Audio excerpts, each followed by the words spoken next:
Philippiens chapitre 3, les versets 7 jusqu'au 10e verset. Philippiens chapitre 3, les versets 7 jusqu'au 10e verset.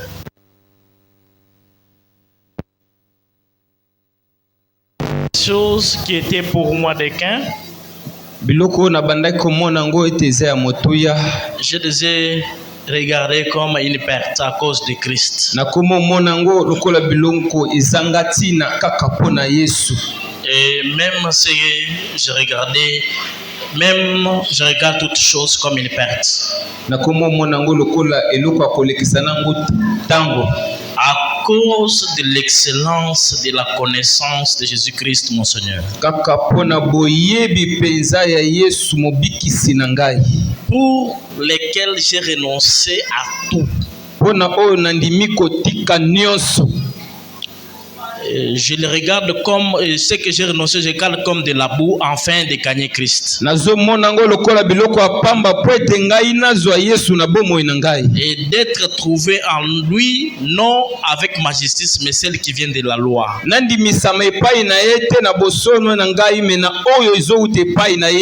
Mais avec celle que j'obtiens par la foi en Christ. La justice qui vient de Dieu par la foi. Afin de connaître Christ et la puissance de sa résurrection et la communion de ses souffrances en devenant conforme à lui dans sa mort et pour parvenir. La parole du Seigneur.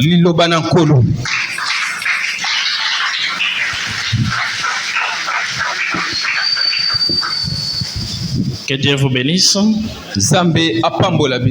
Est-ce que tu peux manifester un peu la joie? Est-ce que tu peux m'aider de saluer quelqu'un qui est à côté de toi? Veuillez lui dire seulement que Dieu te bénisse. Alléluia. Ce matin, nous sommes reconnaissants à notre Créateur. Lui, il est le maître des temps et des circonstances. Il n'y a pas quelque chose qui vient dans notre vie sans que Dieu l'accepte ou l'accorde. Et ce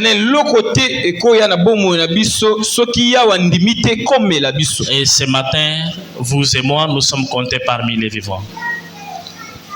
Ce matin, vous et moi, nous sommes comptés parmi les vivants. Voilà pourquoi nous sommes reconnaissants envers notre Dieu. Nous sommes également reconnaissants envers notre Papa. Lui qui est un bon Père pour nous. Un modèle, un repère. Aussi un coach d'une école très difficile de formation, mais une école de l'excellence. Nous sommes reconnaissants envers notre Papa. Nous sommes aussi reconnaissants envers vous, l'enfant de Dieu,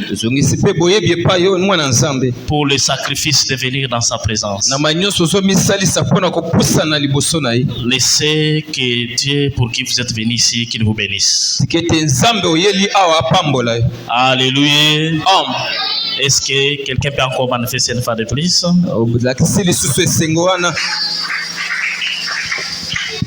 Je sens que j'aurai des difficultés avec la technique. Je sais, soyez aussi informés que nous aurons des difficultés de la technique.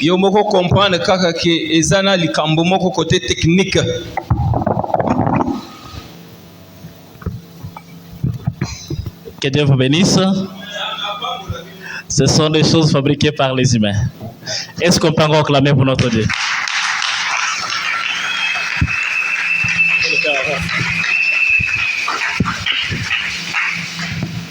Nous allons parler de quelque chose. Notre thème de ce soir, c'est la connaissance de Dieu. Alléluia. La connaissance de Dieu. Bien aimé, pour connaître Dieu, l'humanité a fait tout pour cacher la vérité concernant la connaissance de Dieu.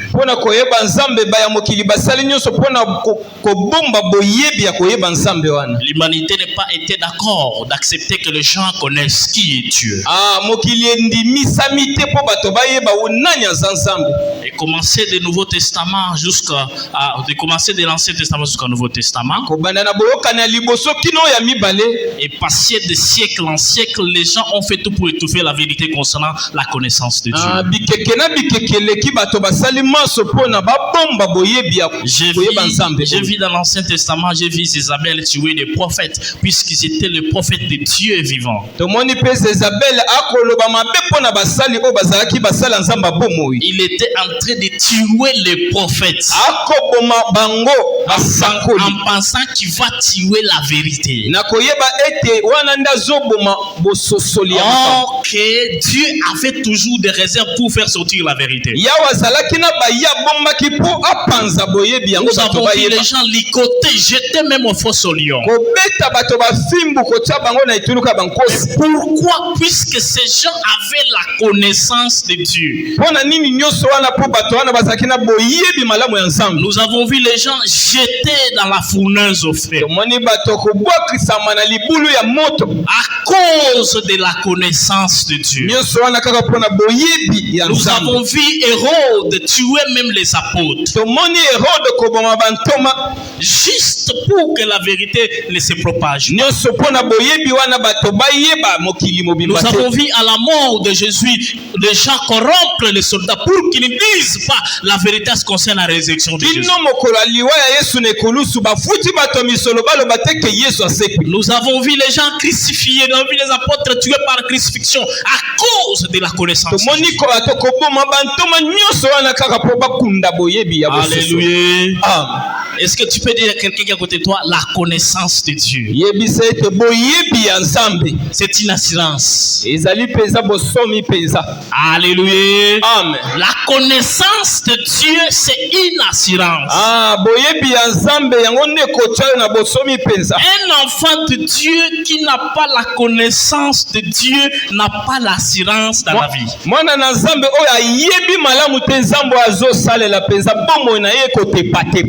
Alléluia. Lorsque tu n'as pas la connaissance de qui tu as cru, tu seras tantôt plus tôt.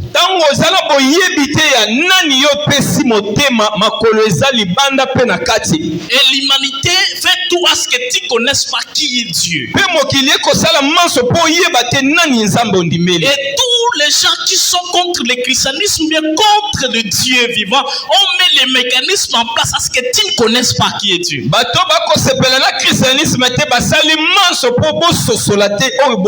Ils peuvent encore accepter que tu viennes à l'église, mais ils ne vont pas te permettre à ce que tu connaisses Dieu. Puisque venir à l'église, ça ne veut pas dire connaître Dieu. Alléluia. Alors, j'aimerais que quand tu viens à l'église, que tu ne viens pas seulement pour venir à l'église, mais il faut venir à l'église et connaître aussi Dieu pour qui tu es venu à l'église.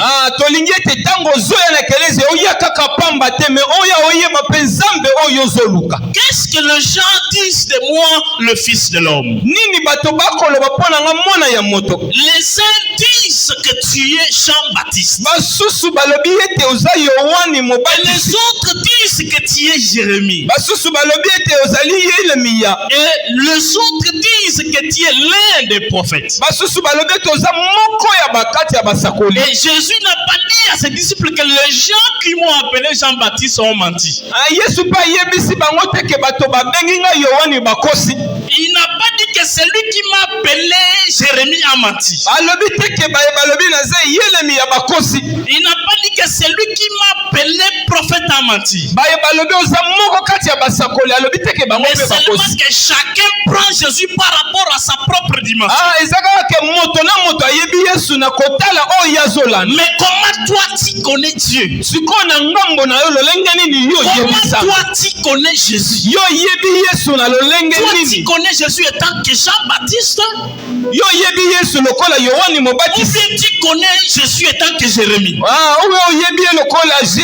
Ou bien tu connais Jésus étant que l'un des prophètes? Mais vous, qui êtes-vous que je suis? Les gens ont appelé Jésus prophète. Même jusqu'aujourd'hui, les gens appellent Jésus prophète. Et les autres appellent Jésus comme ils peuvent l'appeler.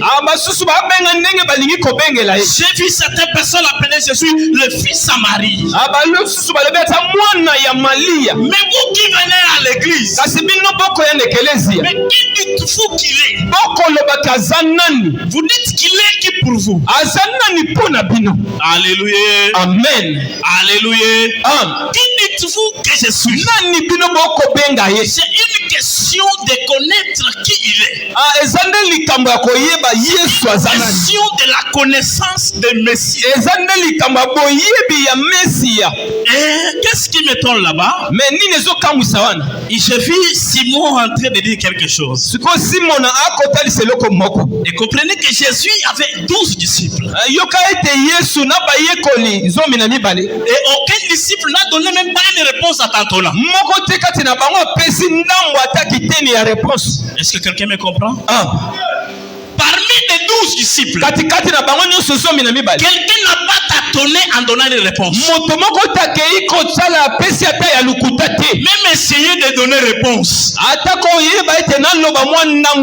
Non.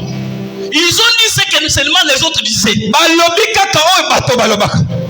Alléluia. Alléluia. Amen. Les autres ont dit, mais vous dites quoi?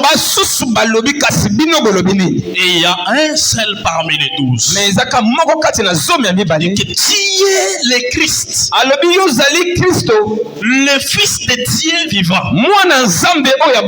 Alléluia. Amen. Alléluia. Écoutez ce que Jésus dit à Pierre. Il dit Simona, Simon, Simona, ce que tu viens de dire n'est pas charnel. Ce que tu viens de dire ne vient pas de la chair. Ça c'est une autre dimension. Découvrir que je suis Christ. Non, ce n'est pas des charnels. C'est du spirituel. Et il dit que c'est une révélation qui vient de mon Père. Et par là j'ai compris quelque chose. Connaître qui est Dieu, connaître qui est Jésus, ce n'est pas quelque chose de charnel. Il faut une révélation. Alléluia. Amen. Si tu n'es pas révélé qui est Dieu, tu ne le connaîtras pas. Que ce matin d'être dans la révélation de le connaître. Alléluia. Que Dieu t'ouvre les oreilles, que tu connaisses. Que Dieu t'ouvre les yeux, que tu connaisses qui il est. Il dit tu es le Christ, le Fils de Dieu vivant. Même Jésus en était surpris. Mais qu'est-ce qui est étonnant dans cette histoire? Écoutez ce qui m'étonne moi personnellement. C'est que les 11 apôtres, ils marchaient avec Jésus. Ils dormaient avec Jésus. Ils faisaient tout avec Jésus. Et quand Jésus montait, il montait. Quand il descendait, il descendait. Mais personne ne connaissait qui il était. Alléluia. 99,9% des disciples ne connaissaient pas qui était Jésus. 99,9% des disciples ne connaissaient pas qui était Jésus. C'est comme ça que aussi à l'église, nous avons des gens qui marchent avec Jésus. Ils peuvent dormir même avec Jésus. Ils peuvent même gêner avec Jésus. Ils ne connaissent pas qui il est. Est-ce que tu fais dire que tu as le comme ça? Ils sont là avec Jésus. Et on lui va monter avec Jésus. Et des fois, les gens lui vont monter avec Jésus tout soir. On dit, et quand même, on connaît déjà qui est cet homme. Ils ne connaissent pas. Faux, ils ne connaissent pas.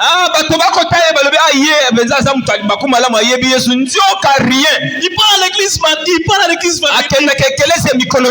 Il part à l'église dimanche, mais il ne connaît pas qui est Dieu. Et quand on dit qui est Dieu, il dit, c'est comme on avait dit là. Mais qu'est-ce que les gens disent? Mais toi, tu dis quoi? La connaissance de Dieu. Alléluia. Est-ce que tu vas acclamer pour notre Dieu?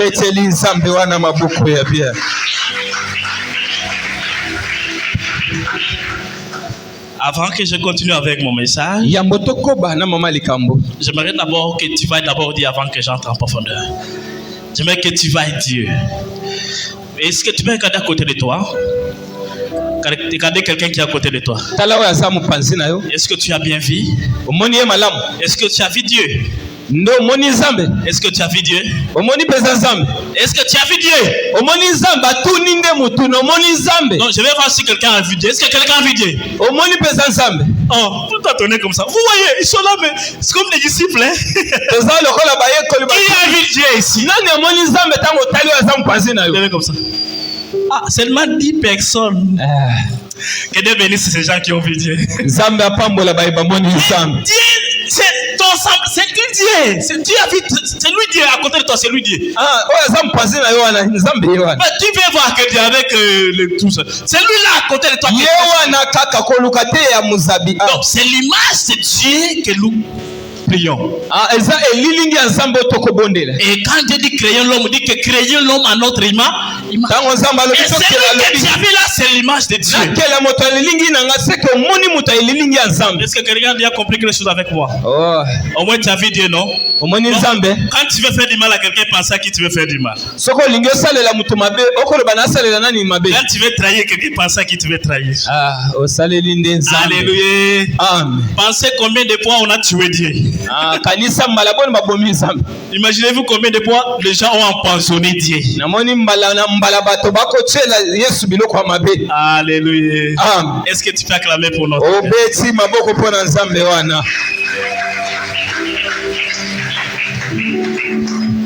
Le but de notre message, c'est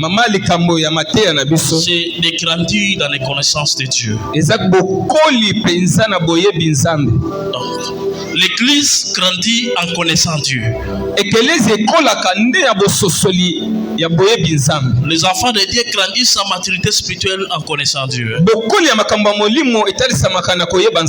Comment grandir dans la connaissance de Dieu? Nous parlerons de l'importance de connaître Dieu. Et nous donnerons 4 plateformes ou bien moyens pour connaître Dieu. Que Dieu vous bénisse merveilleusement. Amen. Quelqu'un n'a pas compris. Je dis que Dieu vous bénisse merveilleusement. Alléluia. Amen. Que Dieu vous bénisse. Amen. S'il y a quelqu'un qui a souri il y a longtemps, j'ai besoin que Dieu fasse avec lui comme il avait fait avec Sarah. Que Dieu lui chatouille. Que Dieu lui chatouille. Zamba salo diki diki. Alléluia. Zamba salo diki diki. Asala Sarah diki diki Sarah seka. Amono elongula yo mutu aseka kala. Obosala kutuna elenga koseka. Metika Zamba seki sayo. Alléluia. Zamba sikomora salo diki diki. Et tant que tu as seki ni yo moko yebi ko eloko ko expliquer bisote obi na seki kaka. Alléluia. Amen. Abraham atuni Sarah o seki ni Sarah azangi moya ko expliquer a seki ni kaka. Zamba seki sabiso. Amen. Alléluia. Si. Que Dieu vous bénisse. Amen. Nous allons avancer avec notre message, la connaissance de Dieu. Oui, bien ensemble. Comme je venais de le dire, mais disons que quelqu'un veut connaître Dieu. Disons que quelqu'un veut connaître Dieu. Et il vous demande, vous. Bon, il te va venir à l'église chaque fois. Il te va venir à l'église. Et il vous demande, peux-tu m'aider à connaître Dieu? Qu'est-ce que vous allez faire? Quelle est la première étape que vous allez faire pour que quelqu'un connaisse? Écoutez, quelqu'un vous dit, non, je viens de l'église, je viens dans une église, mais je sens un vide à l'intérieur de moi. Bon, il y a des gens qui viennent à l'église, mais ils ont un vide à l'intérieur. Donc il ne connaît pas, il ne connaît rien. Mais il vient seulement à l'église. Mais il dit non, je ne peux pas toujours aller à l'église quand tout le monde part à l'église. Je commence maintenant à assimiler à la religion. Même quand je viens à l'église, quand les gens applaudissent, moi aussi j'applaudis. Bon, quand les gens chantent, moi aussi je chante. Je ne connais pas vraiment la raison. Mais je ne sais pas pourquoi les gens font ça. Quand les gens s'agenouillent pour adorer, moi aussi je m'agenouille. Mais je connais pas. Et il dit maintenant, peux-tu m'aider de connaître Dieu? Alléluia. Comment peux-tu aider cette personne? Il dit non, j'ai fait des choses sans connaître. Quand je suis venu à l'église, j'ai vu les gens en train de prêcher. J'ai vu les serviteurs de Dieu en train de prêcher sur la croissance dans la foi. Et ils ont dit que pour croître dans la foi, il faut aller au service de Dieu à l'église. Il faut servir Dieu à l'église. Et par conséquent, je me suis trouvé protocole. Et par conséquent, je me suis trouvé dans l'équipe de louange. Et par conséquent, je suis dans l'équipe de serviteurs. Et par conséquent, je suis dans le staff de maman. Mais qu'est-ce que j'ai fait? Pourquoi je suis en train de faire ça? Mais pourquoi même je suis en train de servir Dieu? Je ne connais pas. Je suis là, je ne sais pas pourquoi. Un serviteur de Dieu qui ne connaît même pas pourquoi il est serviteur. Quand on a évangélisé, on a gagné, il faut servir. Du coup, il a commencé à servir. Il ne connaît pas ce qu'il fait. Et pourquoi je suis en train de chanter? Il ne connaît même pas pourquoi il est en train de chanter. Mais il dit l'autre, je chante puisque j'ai une belle voix. Pourquoi tu es en train de chanter? Pourquoi nous sommes en train de servir Dieu? Et tout cela fait allusion à la connaissance de Dieu. Et les gens font des choses qu'ils ne connaissent pas. Et comme ils ne connaissent pas ce qu'ils font, c'est pour cela que vous voyez à un moment donné qu'ils je laisse les choses là. Parce qu'ils ne connaissent même pas ce qu'ils laissent. Na kosala ngo suste na kutiki serviteur wana osala ngo suste na tiki côté wana ota ngo suste. Mais tu étais en train de prêcher pour qui? Tu étais en train de modérer pour qui? Tu étais en train de chanter pour qui? Mais tu venais à l'église pour qui? Écoute, si tu connais pourquoi tu fais toutes ces choses, il y a certaines choses qui ne doivent pas t'intimider. Est-ce que la fin est ensemble avec moi? Lorsque tu connais qui est Dieu, lorsque tu as la connaissance de Dieu, lorsque tu connais pourquoi on sert Dieu, nous là on ne peut pas te scandaliser. Nous là on ne peut pas te scandaliser. Parce que toi et moi nous sommes dans une même équipe. Nous sommes en train de chercher quelque chose que quelqu'un ne peut pas donner sauf Dieu peut te le donner. Et pour ceux qui sont en train de servir Dieu et qui sont à l'église, qui ne connaissent pas pourquoi ils sont serviteurs. Mais pour ceux qui chantent, qui ne connaissent pas pourquoi ils chantent,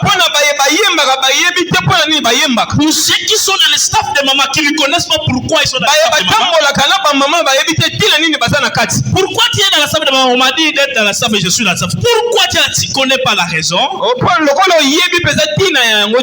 Écoutez ce que la Bible me dit. Genèse chapitre 49, verset 25. Genèse 49, verset 25. C'est l'œuvre de ton Père qui t'aidera. Et c'est l'œuvre du Tout-Puissant qui te bénira. Et bénédiction des cieux en haut. Et des bénédictions des eaux en bas. Des bénédictions de mamelles et des bénédictions de sein maternel. Et pour ceux qui sont au service de Dieu, ceux qui sont entre qui aiment serviteurs, le protocole, le chantre, les techniciens, tout le monde qui est au service de Dieu. Il y a des raisons pour lesquelles nous sommes en train de servir Dieu. La raison principale d'abord, ce n'est pas de rater la vie éternelle. Et la deuxième raison maintenant, c'est la bénédiction. Et cette bénédiction a deux volets. Alléluia. Alléluia. Amen. La bénédiction de ceux qui sont au service de Dieu. La bénédiction de ceux qui sont dans les staffs de maman, ceux qui sont dans les chorales, ceux qui sont partout en train de servir Dieu. C'est comme ça qu'on dit l'œuvre de Dieu de ton Père. Et t'aidera. Le Dieu de notre Père va nous bénir dans cette œuvre. Puisque quand on est venu dans cette œuvre, il y a quelqu'un qui nous a fait que nous soyons là. Son Dieu et l'alliance de son Dieu nous bénira. Alléluia. Amen. Et cette bénédiction, on l'appelle ça le prétotokia, la bénédiction du Père. Et c'est ça la première des choses pour ceux qui sont au service de Dieu. Et la deuxième des choses, on dit que maintenant donc le servir l'œuvre de Dieu Tout-Puissant, et cela t'apportera aussi la bénédiction. Donc ça veut dire à part le prétotokia, il y a aussi la bénédiction de Tout-Puissant. Et quand on arrive aussi la bénédiction de Tout-Puissant, on dit la bénédiction de cieux en haut. On dit la bénédiction d'en bas. Écoutez, nous allons avoir la bénédiction multidimensionnelle. Mais si tu ne connais pas ces choses, c'est comme ça que tu es en train de t'embrouiller entre les familles. Alléluia. Amen. Alléluia. Amen. Je suis en train de parler à un enfant de Dieu qui souvent est scandalisé par les autres. Un enfant de Dieu là est dans la salle aujourd'hui. L'enfant de Dieu qui est souvent scandalisé par les autres. Et je veux te dire que tu n'es pas à l'église pour les gens. Alléluia. Tu n'es pas à l'église pour les gens. Alléluia. Et tu dois servir Dieu avec tout ton cœur. Et tu dois venir à l'église avec tout ton cœur. Tu dis que quand je pars à l'église, il y a des bénédictions qui ne m'échappent pas. Écoutez, il y a des bénédictions qu'on appelle ça, Beraka. La bénédiction qui vient de Dieu. Mais pour avoir la bénédiction venant de Dieu, mais il faut connaître qui est ce Dieu-là. C'est pourquoi il est important d'enfant de Dieu d'avoir la connaissance de Dieu. Alléluia. Est-ce que tu peux acclamer pour nous?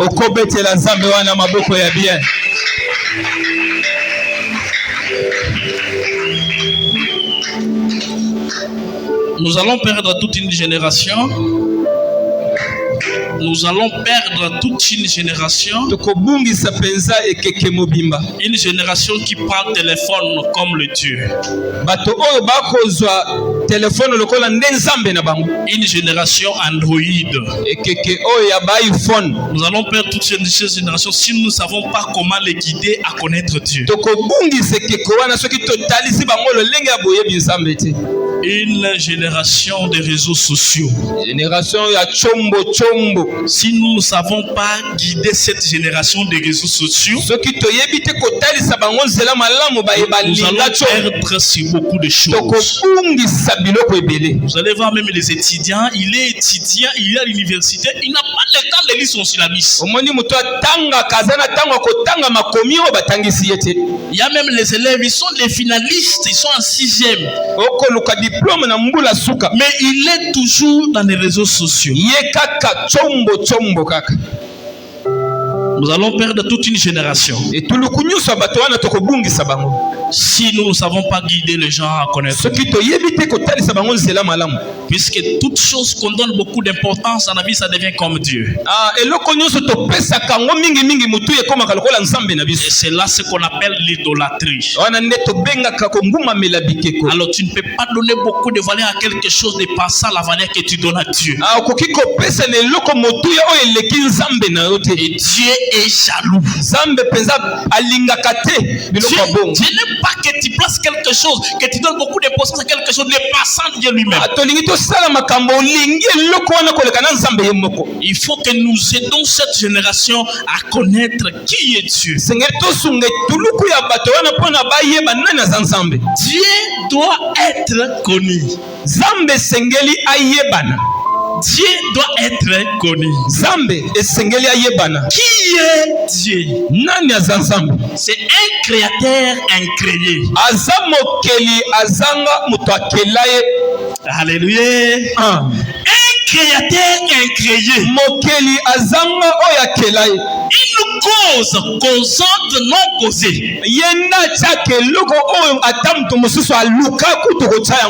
Le créateur des commencements.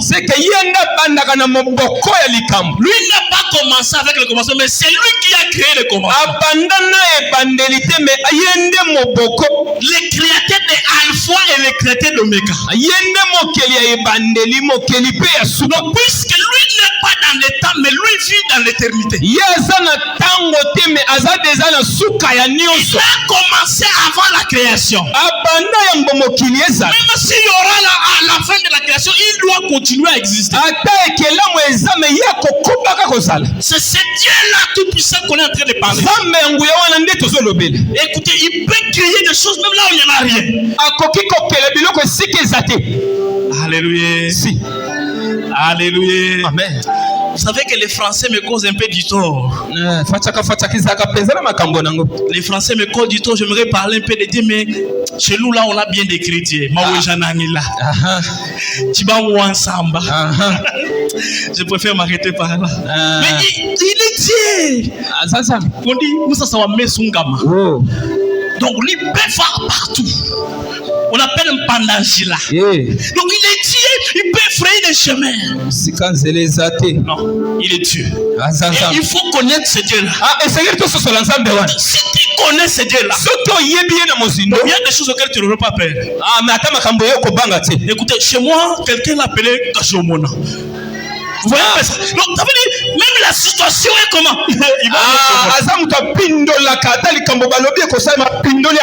J'espère que vous comprenez mes émotions. Je ne vais pas dire ça.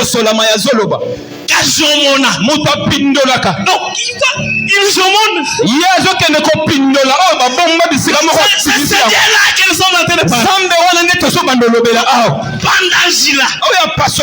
Vous voyez qu'il n'y a pas quelque chose qui dépasse. Lorsque toi étant qu'il tu penses qu'il n'y a pas les voies de sortie, lui vient Pandangila. Écoutez, quand nous sommes dans le combat, chez moi on appelle Chilo Bushimanginda.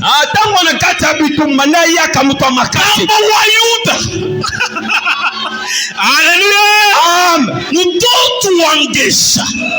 Non. Non, acclamez pour ce là. Il faut lui connaître.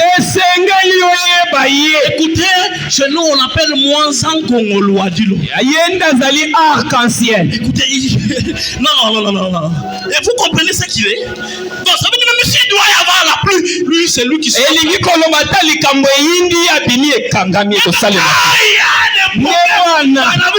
vient stopper le feu.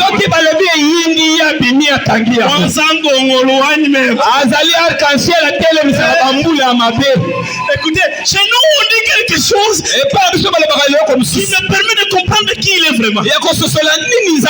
Je ne sais pas comment le dire en français, permettez-moi aujourd'hui. On dit Jila Kachok, Bamwende Kibari Bachok. Tu papayi, mon lieu est beaucoup pêche. Tu ne peux pas m'interpréter. On est bloqué. On est bloqué en français, en anglais, on est bloqué. Vous me comprenez? Donc, j'aimerais un peu essayer de traduire un peu. Lui, c'est la route. Mais c'est les gens qui empruntent cette route qui se fatiguent.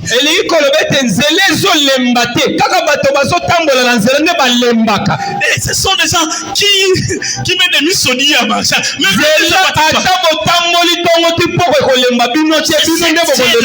C'est ce Dieu-là que nous sommes dans. Alléluia. Amen. Alléluia. Est-ce que quelqu'un a compris Dieu comme moi je l'ai compris? Si tu as compris Dieu comme tu as compris qu'il est multidimensionnel. Nous allons y revenir en français, mais là il est multidimensionnel. Je veux d'abord que tu le comprennes. Donc, un créateur incréé. Ton enfant peut dire qui a créé Dieu. On t'a déjà demandé ça, alors. Qui a créé Dieu, papa? Dieu n'a jamais été créé. C'est lui le créateur, mais n'a jamais été créé. Alléluia. Amen. C'est ces là qu'il faut connaître. Il faut avoir la connaissance de Dieu. Mais comment avoir la connaissance de Dieu? Je te dis, un enfant de Dieu qui connaît qui est Dieu. Cet enfant de Dieu, c'est un bulldozer. Un enfant de Dieu qui connaît qui est Dieu. C'est un bulldozer. C'est comme ça. Vous savez les gens qui ont l'assurance avec Dieu là. Ce sont les gens qui connaissent d'abord qui il est. Pour cela tu pourrais voir David en train de dire, même si je suis dans la vallée de la mort, il connaît qu'il y a quelqu'un. Est-ce que vous me comprenez ce qu'ils sont en train de dire? L'assurance va mener à un niveau que il dit, même si je suis en train de mourir, les gens disent que c'est fini pour lui, mais il connaît mon rédempteur.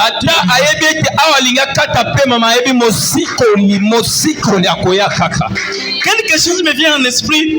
Quand j'étais encore chez nous là-bas, il y a un pasteur qui me disait que moi, même si je suis dans l'avion, et que l'avion l'a fait crash, je suis sûr que le Dieu va me transporter, me déposer sur la terre. Alléluia. Amen. Donc même si tu voyages, et si par conséquent il y aura crash, toi tu ne mourras pas. Écoutez, quel est le rôle des anges? Quel est le rôle des anges? Quel est le rôle des anges? Ils vont te transporter. Ils vont te déposer sur la terre. Et quand on va te demander comment s'est-il passé, tu vas dire je ne sais pas aussi. Alléluia. Amen. Alléluia.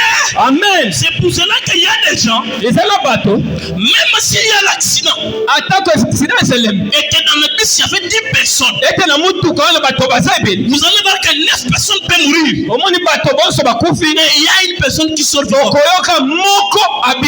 sans cratinir, sans même douleur. On lui demande comment tu es sorti dans cette voiture. La voiture froissée comme le papier.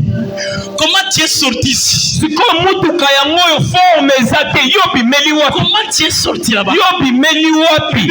Je connais pas, mais au moins je sais qu'il y a Dieu qui a fait. Alobi na yebite kasi na beza mutu pesa Il sungiza. faut avoir cette assurance avec Dieu. Il faut kondimisa mana nzambe wana. Écoutez, le Dieu d'assurance, Zambo ya kondimisa le mana. Dieu qui nous donne une stabilité, Zambo azo pesa efondelo ya kimia. le Dieu qui assure la vie et la survie. Yena azo pesa bo mopa pesi kimia na yo Et pesa. il faut connaître qui est ce Dieu. Esengelo yeba nani aza nzambe wana. Et j'aimerais qu'à partir d'aujourd'hui que tu comprennes que Dieu était Dieu de capacité illimitée. Ah oyeba ete nzambe aza nzambe ya balolenge azanga ndelo. Il ne faut pas limiter Dieu à tes pensées. Kotiela nzambe ndelo te na makanisi na yo. N'amenez pas Dieu au niveau de tes commerces là. Non, n'amenez pas Dieu à ce niveau-là. Ah koma nzambe na boyebi na yo moko te. N'amenez pas Dieu. Tu déposes le CV, on t'appelle pas. Tu déposes là-bas, on t'appelle pas. Tu fais des commerces, ça ne marche pas. Il ne faut pas amener le Dieu à ce niveau-là. Komema nzambe na ba échec na yo te.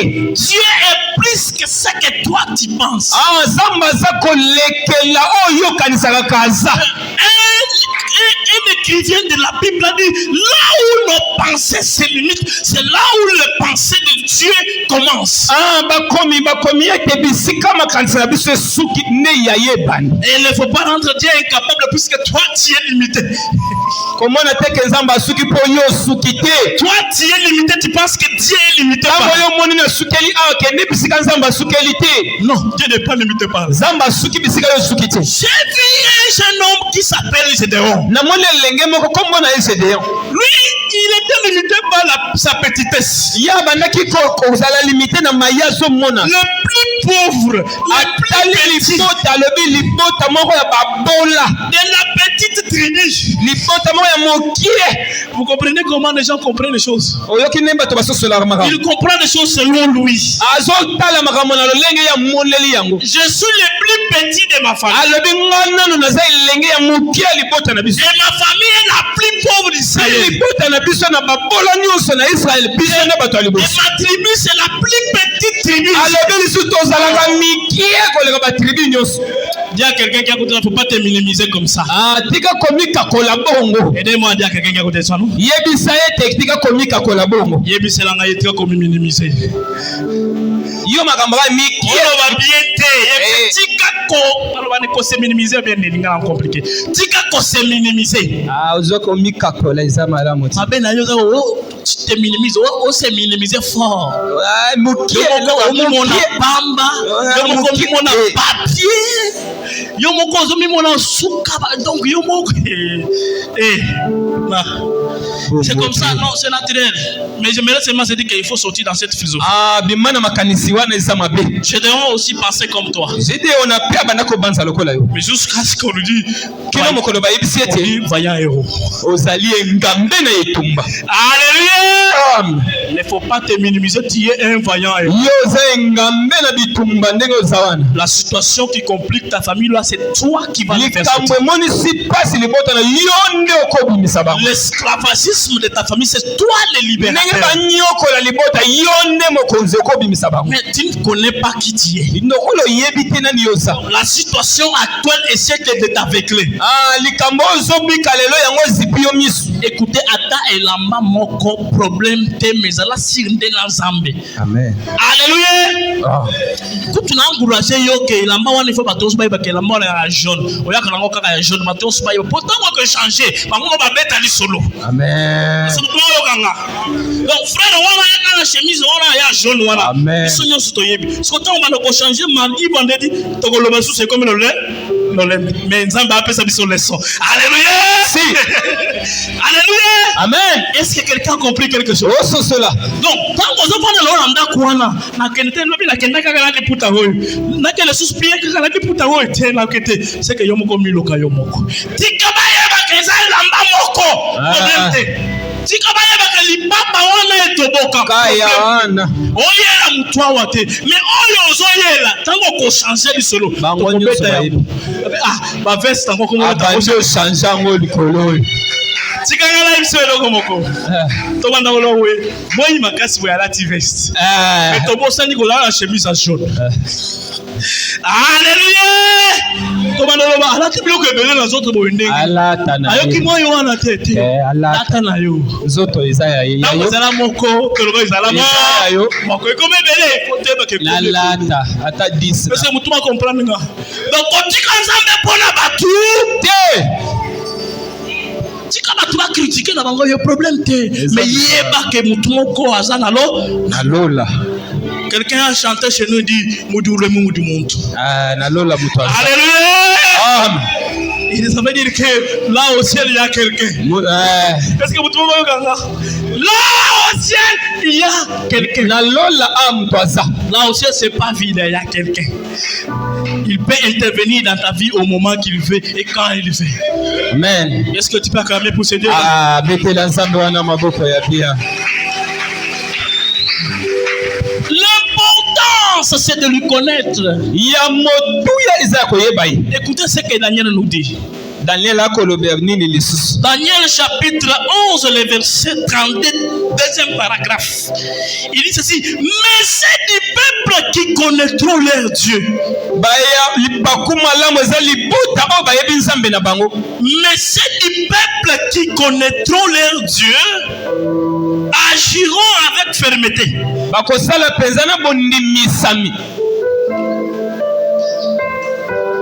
Quelqu'un a compris quelque chose? Ceux qui connaissent Dieu agiront avec fermeté.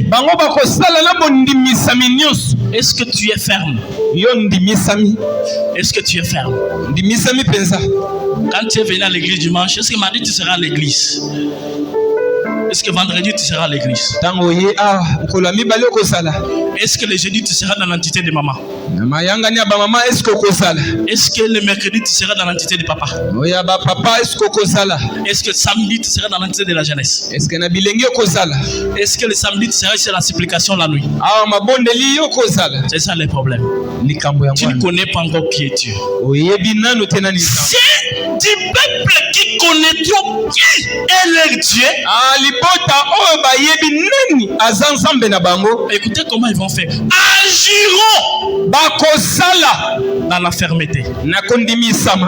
Alléluia. Amen.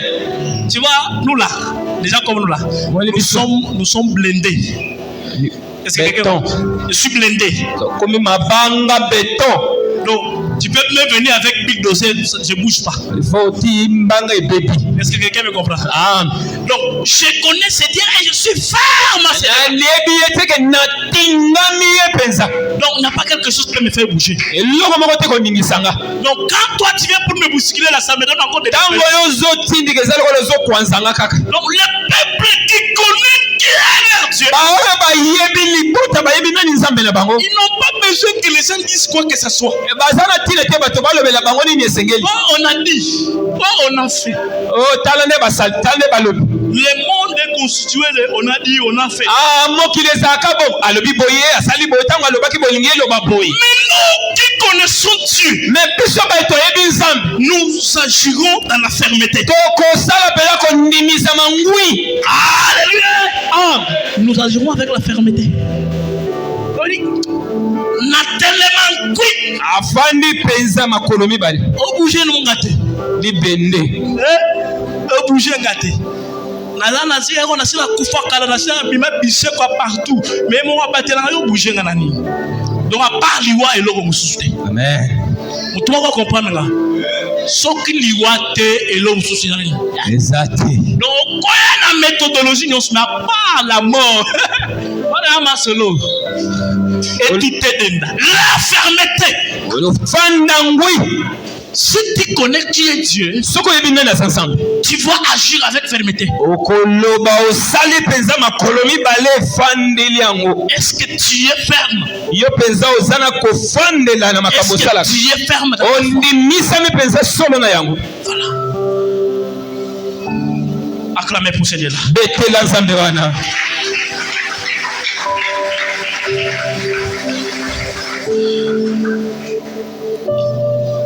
Notez bien.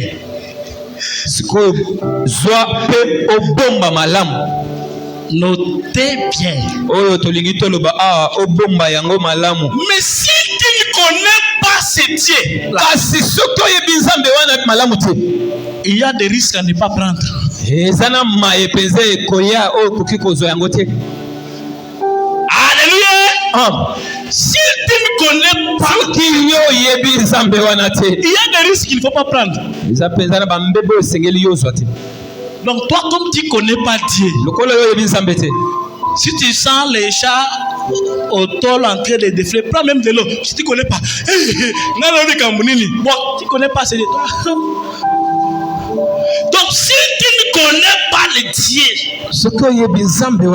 et que si tu n'agis pas dans la fermeté, il y a des risques qu'il ne faut pas que tu prennes.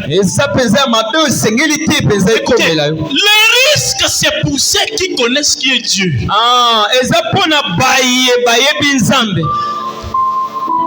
Je sais que dans mon Kilibaloba, qui ne risque rien à rien. Mais yo keba, yo konzo ba risque yo sauter ce ko yebina nous embêter. Mutu moko yo kanga. Ya ba risque yo foko zwate. Ba risque wana eza pona ba o ba yebi ensemble. Aibi kata so na kena moto. Makute na kata moto. Amen. Alléluia. Amen. Non mais yo comme yebina le côté, ba risque mususu kima na yo. Benda mokila. On dit quoi? Tala mwishi nini? Tout la mouissi. Ah, yo, comment you be zambete? So, comment on a kima? Aucun c'est là où you be nous zambete. Mon nom, yo, hôtel, matin, au nom de Jésus. Oh, nom de Jésus. On a connu de Jésus, on a connu. Baluka bendanzoto. Tous nos frères, on a bengana, ba demon a combo ensemble à Paul. On a bengana, on a combo ensemble à Paul. Où y est tika? Kokina yote kimatika. On sala pere lokola ba. On a bengana on a comment Nzambe ya Paul o toyebi. Disora Paul toyebi Jésus toyebi siko yo ozanani.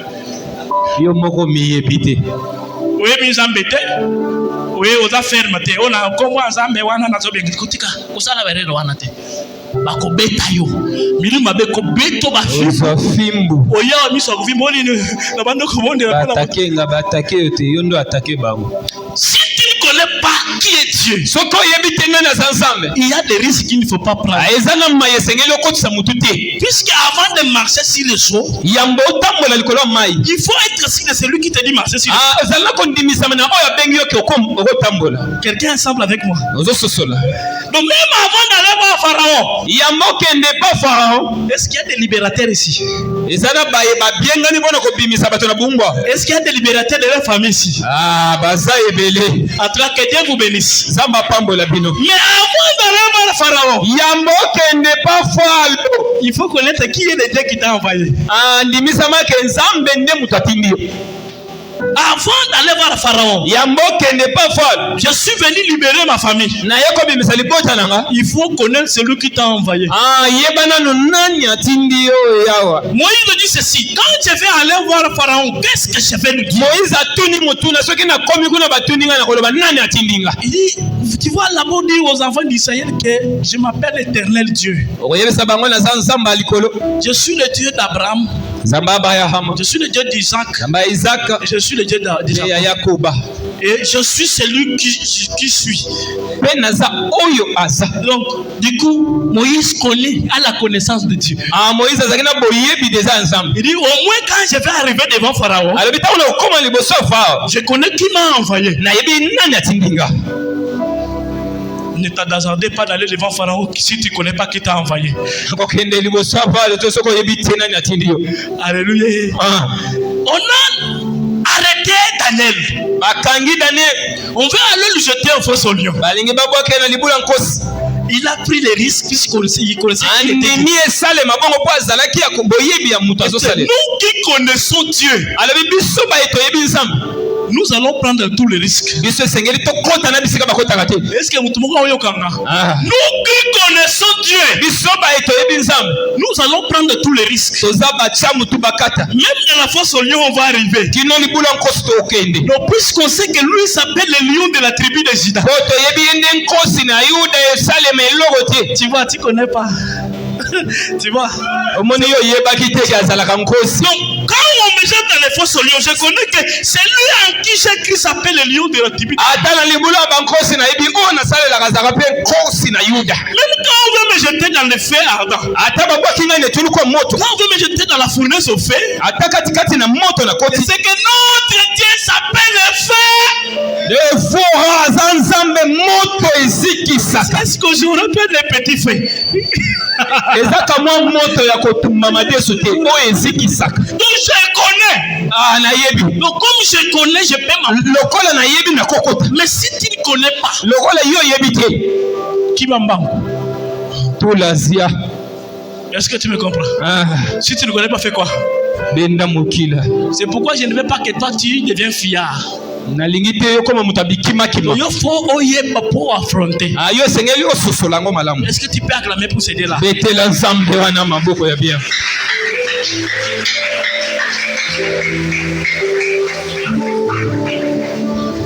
Nous allons parler maintenant de 4 plateformes pour connaître Dieu davantage. Nous allons parler de 4 moyens de connaître Dieu.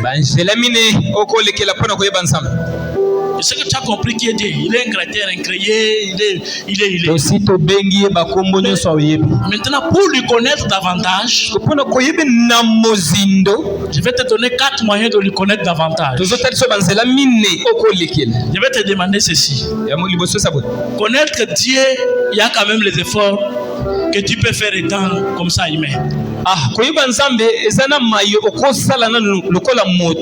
Donc, à part la révélation de Dieu, à part le fait que Dieu se révèle à toi, il y a 4 choses que tu peux faire pour connaître Dieu de plus. Et c'est ces 4 moyens-là que je vais te donner pour qu'à partir d'aujourd'hui, tu commences à chercher de connaître Dieu de plus en plus. Écoutez, quelqu'un qui a écrit le Nouveau Testament dit, malgré tout ce que j'ai écrit, je connais Dieu en partie.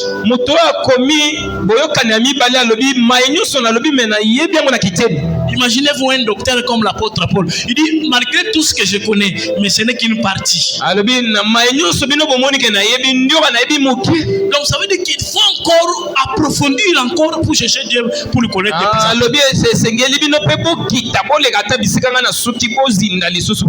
Le premier moyen pour connaître Dieu s'appelle la Bible.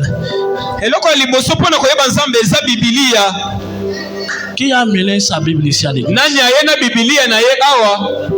Bon, même si tu as la Bible électronique, soulevez d'abord la Bible. Même la Bible électronique, soulevez d'abord. Si vous regardez bien, vous pouvez voir, nous ne sommes même pas à 10. Qui avons les Bibles, même électroniques, ne sont pas 10. Mais comment on peut connaître Dieu? Vous voyez ça? Une Bible ici. Cette Bible, moi, je l'ai achetée à 15 000 francs. Mais dans ton téléphone Android, là, tu as les mégas chaque jour. 2 gigas, c'est 4 000. 4 000 pour une semaine, c'est déjà 20 000. Donc, déjà une Bible, mais tu n'as pas la Bible. Est-ce que tu es un enfant de Dieu, toi? Et ce qui est grave, que tu es venu même à l'église. Bon, en fait, les gens ont même honte de dire qu'ils viennent à l'église, puisqu'ils partent à l'église comme s'ils arrivent au coin. Tu vas où? Non, il va quelqu'un au coin.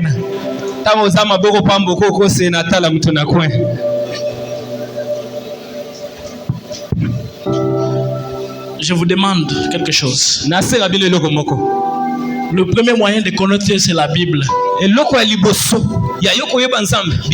Imaginez-vous que tout ce qu'on a en train de vous dire ici, nous sommes en train de nous fabriquer ça de nous-mêmes.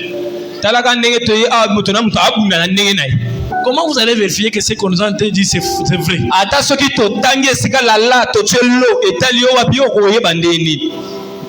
Je peux donner un verset si je me trompe de nom. Au lieu de dire Matthieu, j'ai lu Luc. Mais toi, dis non, ce n'est pas en Luc.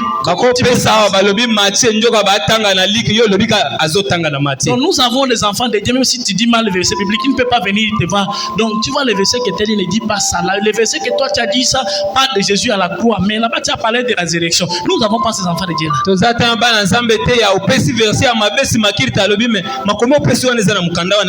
Les enfants de Dieu, il est venu à l'église dimanche, même tout ce qu'on dit, il ne connaît même pas les thèmes. Il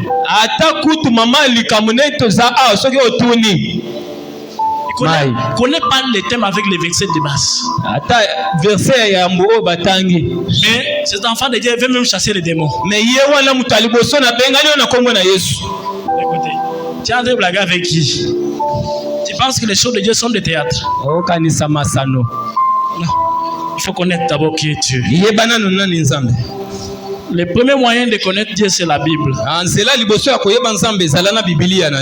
qu'un enfant de Dieu est d'accord avec moi? Donc tout ce qu'on est en train de dire ici, on a lu ça dans la Bible.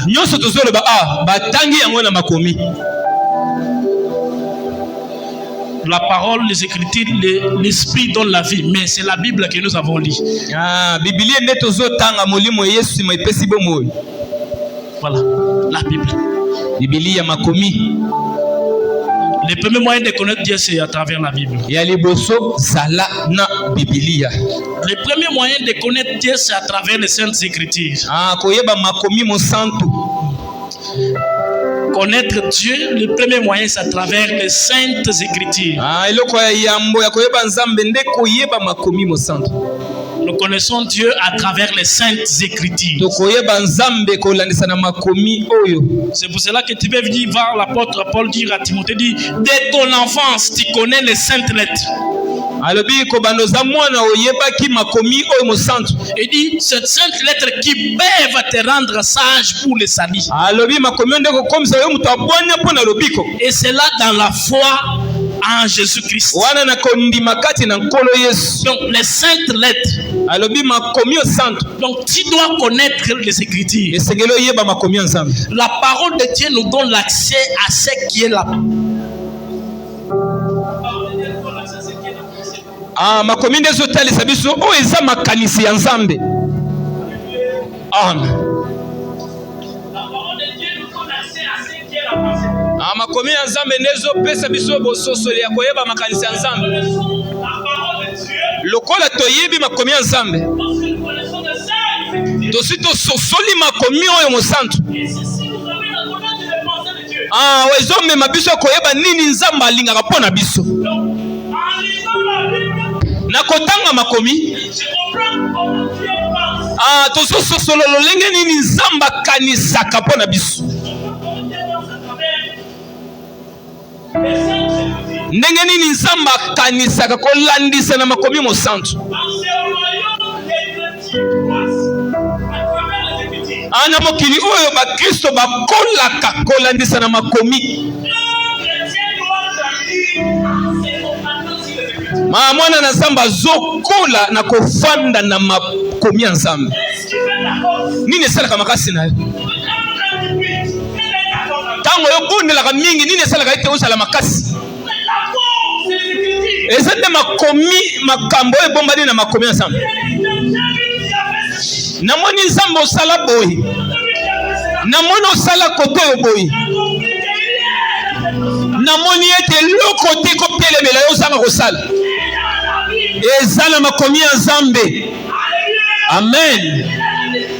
Na makomi. Okoyeba makambo ndenge nini soki makomi ya Nzambe otangaka te. Ndenge oye tokolobela likambo Biblia yo ka dimanche ekoya. Okokola ndenge nini na makambo ya Nzambe. Des bouches à l'oreille. C'est ça le problème que nous avons à l'église. Mais qu'est-ce que nous apprenons dans les Écritures? Il y a deux choses que nous apprenons dans les Écritures. Il y a le caractère de Dieu.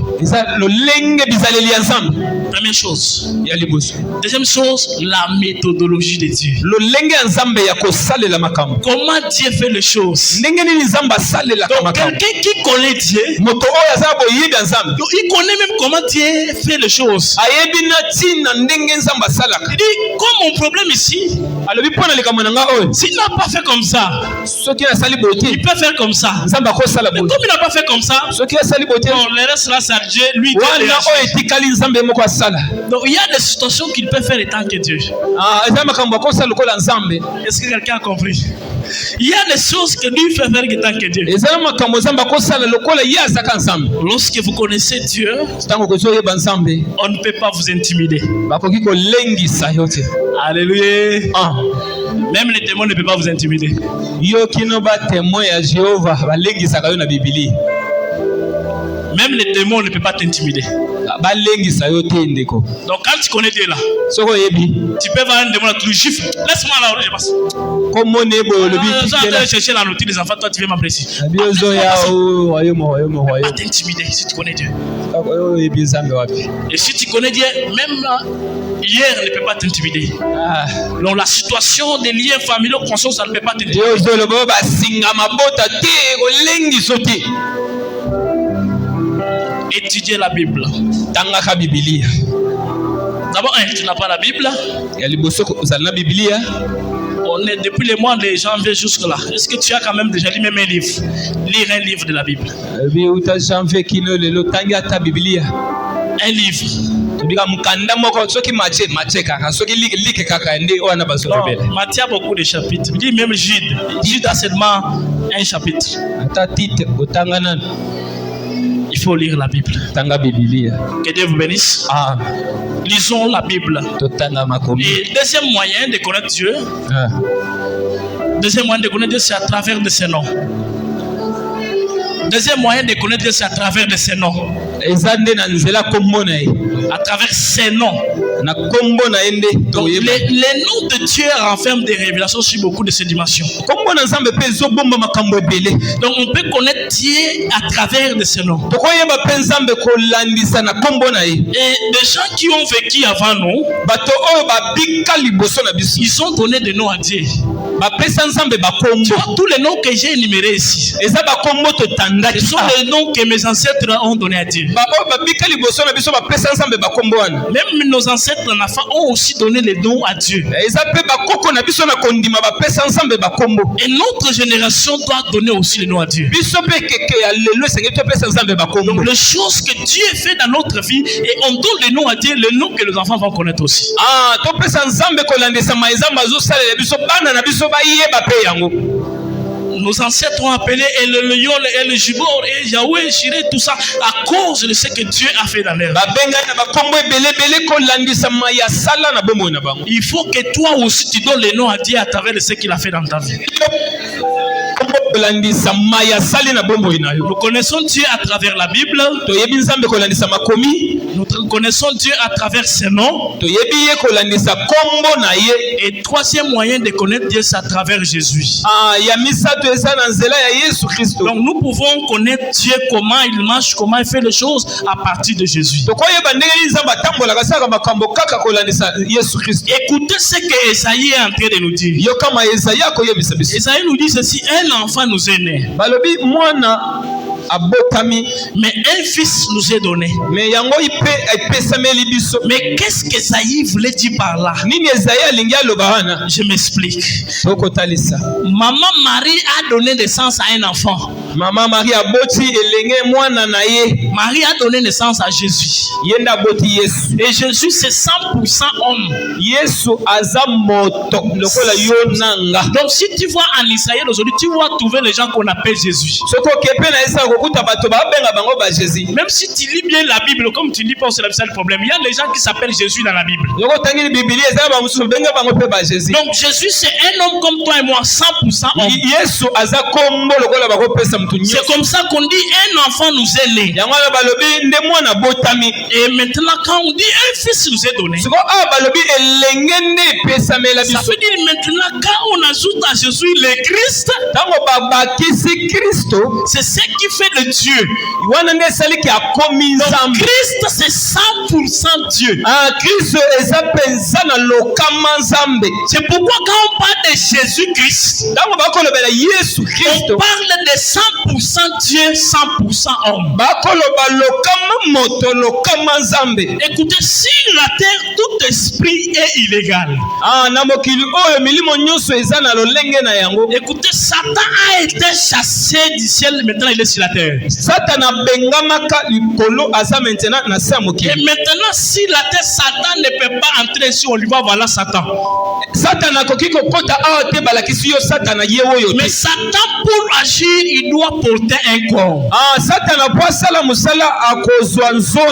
Voilà, même quand Satan veut venir à l'église pour faire tomber les hommes de Dieu, il va porter ton corps. Et donc, un esprit pour avoir le moyen d'agir doit porter le corps. C'est pour cela, pour tromper Adam et Ève, il a porté le corps d'un serpent. Mais Dieu ne peut pas. Dieu a regardé que Satan a porté le corps d'un serpent. Mais maintenant, pour que Dieu vienne maintenant corriger les dégâts que Satan a fait sur la terre, il a fallu que Dieu descende lui-même. C'est comme ça qu'il est venu entrer dans le corps d'une femme. Sans contact entre l'homme et la femme. Il est venu entrer dans la femme. Il a fait 9 mois. Il est sorti. Et maintenant il a commencé à marcher sur la terre. Donc Dieu est venu sur la terre. Dieu a marché sur la terre. Dieu a mangé avec les gens sur la terre. Est-ce que quelqu'un a compris? Lorsque tu comprends Jésus, tu comprends Dieu. Jésus est Dieu. Alléluia. Jésus est Dieu. Donc quand nous parlons de qui est Dieu, nous parlons de qui est Jésus. Jésus est Dieu. Il est Dieu. La différence entre les hommes et les dieux, un homme peut se dire qu'il est Dieu, mais quand il met en terre, il pourrit. Mais Dieu, il est mort. On l'a enterré. Et après 3 jours, il est revenu. Alléluia. Il est Dieu. Et il est tout puissant. Le 4e moyen et le dernier. Le dernier moyen de connaître Dieu, ça c'est personnel. On peut connaître Dieu par expérience personnelle. Alléluia. Tu peux connaître Dieu par expérience personnelle. À travers de ce que Dieu a fait dans ta vie, tu comprends Dieu. Tu lui donnes le nom, tu dis non, je ne peux pas le laisser. J'ai venu beaucoup dire, puisqu'il y a des fois il fait des choses qui concordent. Le Saint-Esprit comme ça. Voilà le papa qui est venu témoigner ici. Il a dit que les pieds et tout ça, non? Et après, il a une expérience personnelle avec Dieu. Il a sauté, il a dit, je ne marchais pas maintenant, ça va. Une expérience personnelle. C'est le moyen le plus puissant. Le moyen le plus puissant de connaître, c'est par expérience personnelle. Écoutez, Job dit ceci. Job chapitre 42, le verset 5. La Bible dit, mon oreille a entendu parler de toi. Mais maintenant maintenant mon état vie. Sikoko banda lelo lisu nanga ne moni yo. Il dit que na yo kande masolo babeta pona yo. Osala boy. Mais siko misu nanga emoni. Alléluia. Amen. Donc lorsque quelqu'un a expérience personnelle avec Dieu, ce sont des gens qu'on ne peut pas bouger dans la foi. Lorsque Dieu t'a donné une expérience, non, tu ne peux pas te tourner de la foi. Non, mais c'est comme tu peux aller voir la femme de peuple de sang pendant 12 ans et tu lui dis que Jésus n'est pas Dieu. Elle peut te gifler. C'est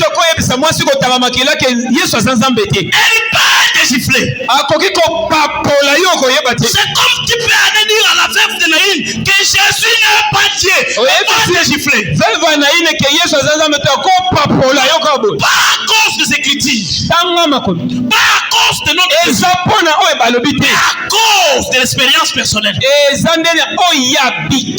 comme tu peux me dire moi que Dieu ne guérit pas. Tu vas comprendre comment j'ai fait des chutes. Tu vas faire chute sur toi. Alléluia. Si tu me dis que Dieu ne guérit pas, tu vas faire chute sur toi avant de t'expliquer. Expérience personnelle. Ce matin, ma prière a dit ceci. Que Dieu te donne une expérience personnelle. Que Dieu te donne quelque chose qui deviendra une référence pour les générations. J'ai vu toute une nation croire en Dieu à cause d'une personne. Toute une nation croire en Dieu à cause d'une expérience personnelle de Daniel le poissonnier. Et quand il est sorti, on dit à partir d'aujourd'hui, dans ce pays, on ne priera pas Dieu.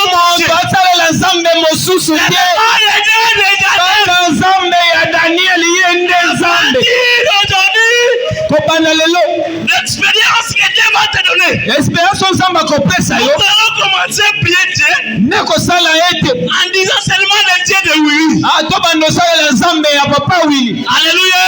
Amen. Mais quand il s'agit de la guérison, il faut dire le Dieu de Papa Mounès.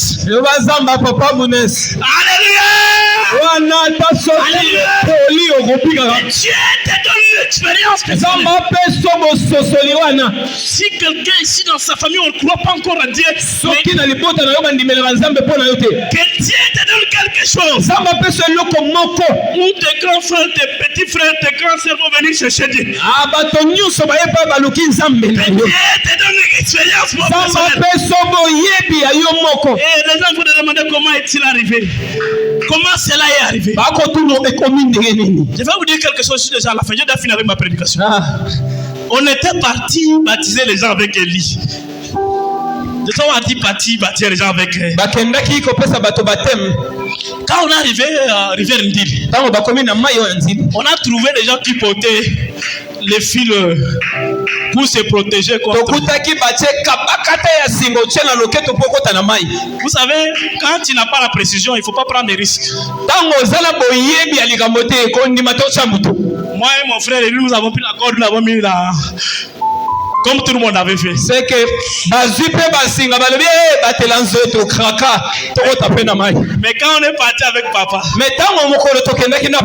lui ai dit à l'oreille, papa portait la corde. Il dit papa portait la corde. Il m'a pas répondu. Il avance à l'autre, mais il faut porter. Il n'a pas porté. Nous, même en portant la corde, on était tout près de la sortie. Nous, même en portant la corde, on était tout près des rives. Mais papa sans corde, il va. Dans mon cœur, je dis c'est Dieu.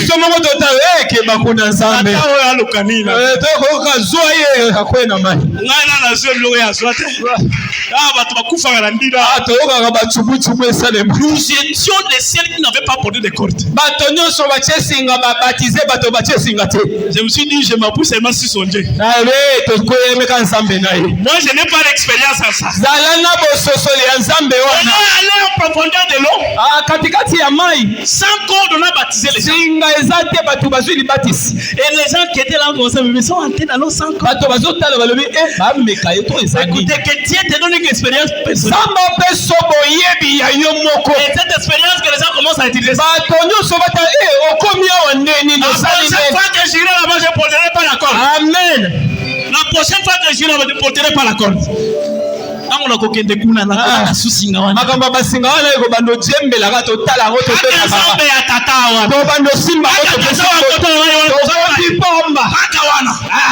Namba peso expérience so ki ba tubaye bana l'expérience de makamba voyage te ba ba partir na yo. Amen. So ki ba tubaye bana nous te kezamba pesa ka mabota apesa yo mabota. Amen. Solo na yo. So ki ba tando simba na mbongo te la famille na yo. Nzamba peso expérience en mbongo na yo. So ki nzamba pesa mbongo se nzamba ko pesa bisope. Amen. Alléluia. Amen. Alléluia. Nzamba peso expérience ayo moko. Ah bo so soli. Oh ma solo a Bible te masolo ya yo moko. Gloire à Dieu. Est-ce que mutu moko yokanga? Masolo ya ana lususu te. Masolo ya David lususu te. Masolo ya Goliath te. Masolo ya yo moko. Kombo na yo nde to rotaka. Tango ensemble le lobi neti David. Le lobi ke tango na zala ensemble mutu zala te. Caméra ezala pété. Mais na boma ous na boma pelio. Nzamba peso expérience personnelle. Oh ata devant Goliath nana masolo. Na yebi bisika na solo na nzambo. Betela Yesu ma. Ah Jésus. Nzamba pombo langa yo. Amen. Na lobi nzamba salo likili. Amen. Nzamba peso expérience ayo moko. Gloire à Jésus. Dele mato sambe.